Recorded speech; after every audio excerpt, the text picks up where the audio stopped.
Kia పరిశ్రమ వద్ద BJP MPP దౌర్జన్యంతో తనకు సంబంధం లేదని మంత్రి సత్యకుమార్ స్పష్టం చేశారు. అది 10 ఏళ్లుగా ఇద్దరు వ్యక్తుల మధ్య నడుస్తున్న వివాదమని వివరణ ఇచ్చారు. తాను అవినీతికి పాల్పడినట్లు నిరూపిస్తే రాజకీయాల్లో అదే తనకు ఆఖరి రోజని స్పష్టం చేశారు.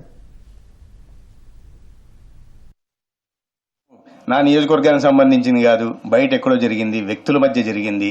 అయితే దీంట్లో ఒక విషయం చెప్పాలి. నేను ఎమ్మెల్యే గెలిచిన తర్వాత ఒక మాజీ మంత్రి ఆ ప్రభాకర్ అని ఎవరైతే ఉన్నారో ఆ వ్యక్తిని తీసుకుని నా దగ్గరకు వచ్చారు. వచ్చేదో ఇట్లా ఉందండి, మీ పార్టీలో ఒక ఎంపీపీ ఉన్నాడు కదా, ఆయనకి వీళ్ళకి వివాదం ఉంది అంటే నేను భూ వివాదాల్లో కానీ ఇంకోటి కానీ వెళ్ళండి, నాకు సంబంధం లేదు అని. మళ్ళీ తర్వాత ఒకసారి అడిగితే కూడా అదే మాట చెప్తా. నేను అడిగాను ఆయన్ని. అడిగితే ఆయన అన్నాడు, ఇది మాజీ మంత్రి నేను పార్ట్నర్స్ అండి, గతంలో మా మధ్య వివాదం ఉంది అంటే, మరి ఈ వివాదాలకు నా దగ్గరకు వస్తున్నారు కదా వాళ్ళని. లేదంటే మేమంతా ఉంది, మేము 10 సంవత్సరాల నుంచి నడుస్తూ ఉంది, అనేక సందర్భాల్లో అది ఇవి పెట్టుకున్నాం, కేసులు పెట్టుకున్నాం, ఇవన్నీ జరిగింది అంటే, నేను సరే ఇట్లాంటి విషయాల్లోకి నన్ను లాగద్దని నేను చెప్పలేదు అంతే. దాని తర్వాత నాకు విషయం కూడా తెలియదు.